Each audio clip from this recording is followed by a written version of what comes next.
বাংলাদেশে আমরা হিন্দু, এই হিন্দু আমরা সংখ্যালঘু, এটা আমি মানব না। আমরা যেহেতু বাংলাদেশে জন্মগ্রহণ করেছি, সবাই আমরা সমান, আমাদের অধিকার সবাইকে দিতে হবে। প্রধান উপদেষ্টা মহোদয়ের কাছে আমাদের আবেদন এবং প্রশাসনের কাছে আবেদন, আমরা যাতে হিন্দু মুসলিম ভাই ভাই সম্প্রীতি সবকিছু বজায় রেখে তাদের অনুষ্ঠানে আমরা যাব, ওনারা আমাদের অনুষ্ঠানে আসবে। এই দেশ আমার দেশ, আমি বাংলাদেশ থেকে যাবো না, আমাকে মেরে ফেললো, আমি বাংলাদেশ থেকে যাবো না। আমার ভাইও শহীদ হয়েছে, আপনার ভাইও শহীদ হয়েছে, তো আমার মন্দির কেন ভাঙবে এই জায়গায়? যে প্রশ্ন এই জায়গায় আমার একটা। আর আন্দোলনের সাথে তো প্রচুর হিন্দুরাও জড়িত ছিল এবং আমি নিজেও জড়িত ছিলাম। প্রোটোকলের প্রথম দিন থেকে আমি নিজেও জড়িত ছিলাম। তো আমার মন্দির কেন ভাঙবে? আমি রাতে কেন ঘুমাইতে পারবো না? আমার প্রশ্ন এই জায়গায় একটাই।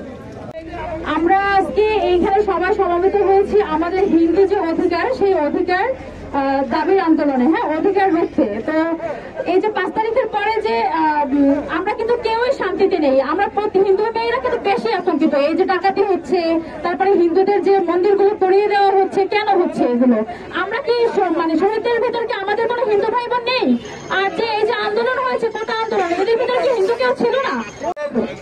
মাটির প্রতিটা ধূলিকণার সাথে আমাদের রক্ত মিশে আছে। আমরা যদি ভাবি এদেশ আমরা ছাড়বো, তাহলে ভুল। এদেশ আমাদের, আমরা এদেশ ছাড়বো না। এদেশে যদি লড়তে হয় একসাথে লড়বো, যদি মরতে হয় একসাথে